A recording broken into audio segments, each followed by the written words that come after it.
కూటమి ప్రభుత్వం వచ్చి 10 నెలలు అయింది కదా. గవర్నమెంట్ రూలింగ్ విషయంలో ఎలా ఉంది సార్? ఎలా పనిచేస్తారు? చాలా బాగుందండి. ఎందుకంత వన్ సైడ్ గా చెప్పగలుగుతున్నారు? వన్ సైడ్ కంటే ముందు రోడ్లు ఉండేవి కాదు, సరైన ప్రాపర్ ఇది ఉండేది కాదు, అంతా లంచ్ కొడతానే ఉండేది. ఇప్పుడు చాలా బాగుంది. ఎవరికాళ్ళే మనం స్పందిస్తున్నారు. ప్రత్యేకించి చెప్పుకోవాలంటే మా ఎమ్మెల్యే గారు, ప్రజెంట్ ఎమ్మెల్యే గారు కూడా మనం ఏ విషయం మీద వెళ్ళినా సరే ఆయన వెంటనే స్పందిస్తున్నారు, దానికి తగిన చేస్తున్నారు. సార్, ముఖ్యంగా కాకినాడ జిల్లా ఈ పరిసర ప్రాంతాల్లో గతంలో మాఫియా దందా, భూ కబ్జాలు, ముఖ్యంగా రౌడీజం, గంజాయి, బ్లేడ్ బ్యాచ్ ఇటువంటి క్రిమినల్ యాక్టివిటీ ఎక్కువగా ఉండేదన్నారు. ఇప్పుడు ప్రజెంట్ ఎలా ఉంది? ఇప్పుడు ఇక్కడ సిటీకి వచ్చేటప్పటికి కొండబాబు గారు, అటువైపు చూసుకుంటే మనకేమో నానాజీ గారు ఉన్నారు. ఎలా ఉంది? వీళ్ళిద్దరూ కాకినాడని ఎలా రూల్ చేయగలుగుతున్నారు? బాగుందండి. ఎందుకంటారా, ఇంతకుముందు బియ్యం వ్యాపారం, గింజ ఏది వ్యాన్లో పెట్టి, ట్రక్కుల్లో పెట్టి, కాంక్రీట్ మిషన్లో పెట్టి పంపించడం అవి చాలా జరిగాయి. అది చాలా పట్టుకోవడం కూడా జరిగాయి. కానీ ఇప్పుడు మాత్రం అటువంటి ఏమి లేవండి. ఇప్పుడు ప్రత్యేకించి బాగున్నది. దీనికోసం ప్రత్యేకించి ఒక నిఘా కూడా ఏర్పాటు చేశారు ప్రభుత్వం వారు. ఇటు మన అర్బన్ సైడ్ నుంచి, రూరల్ సైడ్ నుంచి కూడా కట్టుదిట్టంగా ఏర్పాట్లు చేస్తున్నారండి. ఇప్పుడు గతంలో వైఎస్ఆర్సీపీ ప్రభుత్వ హయాంలో మనకి గంజాయి అనేది విపరీతంగా ఉండేది. ఇప్పుడు టీడీపీ హయాంలో గంజాయి తగ్గింది. ఈగల్ అని చెప్పి కొత్తగా ఒక టీంని పోలీస్ అధికారులు అలర్ట్ చేసి గంజాయిని ఎక్కడ దొరికినా పట్టుకుంటున్నారు. జైలు శిక్ష కూడా బలంగా వేస్తున్నారని వింటున్నాం. ఇక్కడ ఎలా జరుగుతుంది సార్? కాకినాడలో గతంలో ఎక్కువ ఉండేది. ఈ ప్రెసిడెంట్ అలర్ట్ ఏం తగ్గాయండి, బాగా తగ్గిపోయాయి. అయితే ఎక్కడ ఉన్నాయో మాకు తెలియదు యాక్చువల్గా. బట్ ముందు మాత్రం విచ్చలవిడిగా తిరిగే స్టూడెంట్స్ ఎక్కడ పడితే ఏ కాలేజీలో అయినా ఇదే పరిస్థితులు ఉండేవి ముందు. కానీ ఇప్పుడు మాత్రం అలాంటి ఏమి లేవండి. ప్రజెంట్ మాత్రం చాలా కంట్రోల్ అయింది.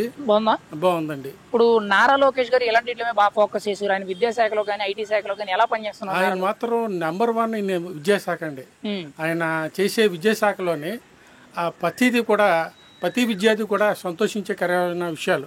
ఇప్పుడు పూర్వం ఏది చేసినా సరే జగన్మోహన్ రెడ్డి ఆయన ఫోటో, ఆయన సింబల్ వేసుకునేవాడు. కానీ ఇప్పుడు మాత్రం అలాంటి ఏమి లేవండి. అంతా కూడా నార్మల్గానే ఉన్నది. మంచి క్వాలిటీ డ్రెస్, యూనిఫామ్స్ అవి కూడా సప్లై చేస్తున్నారు. అంతా బాగుంది. దట్ చెప్పుకోవాలంటే అది మేము చేసేవి మాదేనే కాకుండా కొంచెం సమానంగా చూస్తున్నారు. చక్కగా ఉన్నదండి. సార్, ముఖ్యంగా గతంలో నారా లోకేష్ గారిని చాలా మంది పప్పు అని చెప్పి కొంత వెటకరంగా సంబోధించేవారు. ఇప్పుడు ఆయన మినిస్ట్రీ కింద ఉన్నారు, ముఖ్యంగా గవర్నమెంట్లో లీడింగ్లో ఉన్నారు. ఎలా ఉంది ఆయన విధానం కానీ, మాట్లాడే తీరు కానీ, రాజకీయం ఎలా ఉంది? ఆయన ఎలా చేయగలుగుతున్నారు? తెలియని వెధవలు ఏదో పప్పు అంటారు. ఈజ్ క్వాలిఫైడ్, అది తెలుసుకుంటలేదండి ప్రజలు. Is a post graduate.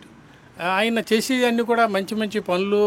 ఆయన చేసేది మంగళగిరి ఎలా ఉండేది, ఇప్పుడు ఎలా ఉంది, అది ప్రజలు ఊహించాలి. ఇప్పుడు పూర్వం రోడ్లు ఎలాగున్నాయి, ఇప్పుడు రోడ్లు ఎలాగున్నాయి. పూర్వంతో కంపేర్ చేసుకుంటుంటే విద్యా సంస్థలో కూడా చాలా డిఫరెన్స్.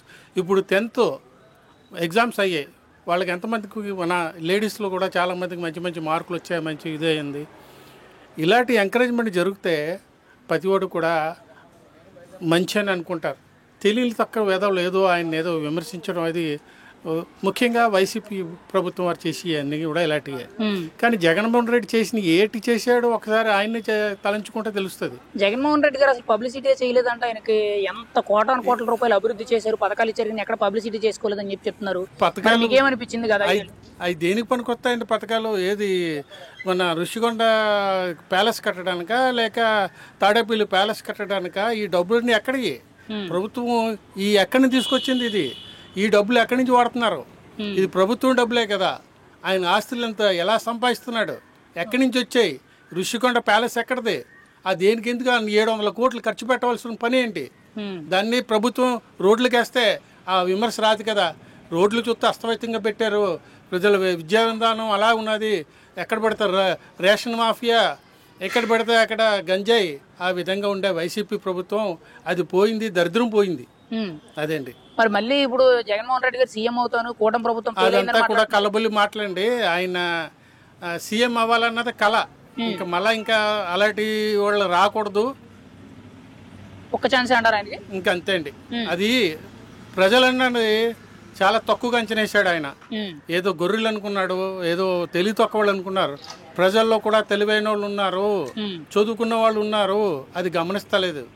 నేను పథకాలు ఇచ్చేసాను, ఓట్లు వేసేసారు, అది ఇచ్చేసాను, ఓట్లు వేసేసారు, అది కాదండి.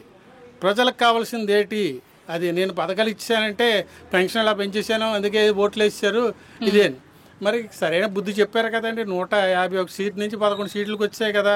జగన్మోహన్ రెడ్డి గారు ఎంత మంచి మెజారిటీతో గెలిచారో అంత దారుణమైన ఓటమి చూశారు. ఎలా అనిపిస్తుందండి ఆయన రాజకీయ భవిష్యత్తులో మీరు చూసి? ఆయన సిగ్గుపడి బయటికి రాకూడదండి.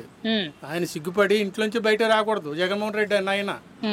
మరి ఈ రోజున ఇంకా మళ్ళా వచ్చి ఏదో ప్రజలను ఆకట్టుకోవాలని చేస్తున్నాడు కానీ అది చాలా కష్టం అండి. అలాంటి పనులు చేయడం కూడా ఆయనకే బుద్ధి తక్కువ. ఫైనల్ గా కూటమి ప్రభుత్వ పరిపాలన గురించి, ముఖ్యంగా డబుల్ ఇంజిన్ సర్కార్ అని చెప్పి ఒకవైపు పవన్ కళ్యాణ్, ఒకవైపు చంద్రబాబు నాయుడు గారు, వీళ్ళిద్దరి సారథ్యంలో రాష్ట్రం ఏ విధంగా అభివృద్ధి చెందుతుంది, ఎంతవరకు వెళ్ళగలుగుతుందంట? పవన్ కళ్యాణ్ గారు సూటి మనిషి అండి, ముక్కు సూటి మనిషి. ఆయన చెప్పింది చేస్తాడు, చేయవలసింది చేస్తాడు. అదండి. మరి ఈ అభివృద్ధి అనేది ఎంతవరకు వెళ్ళగలుగుతుందంట? అంటే 20 ఏళ్ళలో టార్గెట్ పెట్టుకుని అమరావతి, పోలవరం, ముఖ్యంగా ఒక మంచి రాజధాని హైదరాబాద్ తలదన్నే విధంగా ఉంటదని అంటున్నారు. మరి ఖచ్చితంగా జరుగుద్దని అంటారా వీళ్ళిద్దరు సారథ్యంలో? జరగచ్చండి, కానీ ఏంటంటే ఇప్పుడు ప్రభుత్వంలో డబ్బులు లేవండి. డబ్బులు ఉన్న డబ్బులను తీసి ఖర్చు పెట్టేశాడు జగన్మోహన్ రెడ్డి. అప్పులు పాలు చేశాడు. ఎన్ని కోట్లు అప్పు ఉండేది దానికి డబుల్ ఇదైపోయింది. మరి ఇవన్నీ కూడా తీర్చుకుంటూ ఒక పక్క నుంచి కేంద్రం నుంచి వచ్చిన డబ్బులు సరిపోతలేదు. ఆ వచ్చిన డబ్బులు ఎంతవరకు ఖర్చు పెట్టాలి? ముఖ్యంగా మనకి ప్రజలకు కావాల్సింది ఏంటి? రోడ్డు వ్యవస్థ. ఎన్నో యాక్సిడెంట్లు అయ్యాయి. ముందు రోడ్లు బాగు చేస్తున్నారు, పూర్తి చేస్తారు కానీ రిపేర్ చేస్తున్నారు. ఉన్న గుంటలే పూర్తి చేసి దాన్ని సక్రమంగా చేస్తున్నారు. ఇంకేం ఫైనల్ గా కూటమి ప్రభుత్వం గురించి ఒక మాటలో మీరు ఏం చెప్తారు? ఒక మాట. It's best government.